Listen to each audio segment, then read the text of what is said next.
2027-এর ODI world কাপের জন্যে সুনীল গাভাস্কার 15 জনের একটা টিম সেট করেছে।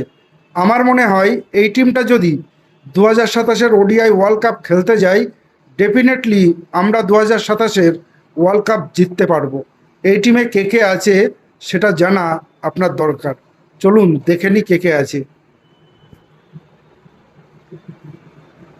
এই টিমে আছে শুভমান গিল, রোহিত শর্মা, বিরাট কোহলি, কেএল রাহুল, শ্রেয়াস আয়ার, হার্দিক পান্ডিয়া, অক্ষর পটেল, রবীন্দ্র জাদেজা, জাসপ্রীত বুমরা, মোহাম্মদ সিরাজ, হর্ষিত রানা, কুলদীপ যাদব, আর্শদীপ সিং, ঈশান কিষান, নীতিশ কুমার রেড্ডি।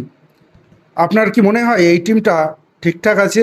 এই টিমটা যদি খেলতে যাই 2027-এর ওয়ার্ল্ড কাপ, কি আমরা জিততে পারবো? আপনারা অবশ্যই আপনাদের মতামত কমেন্ট করে জানাবেন।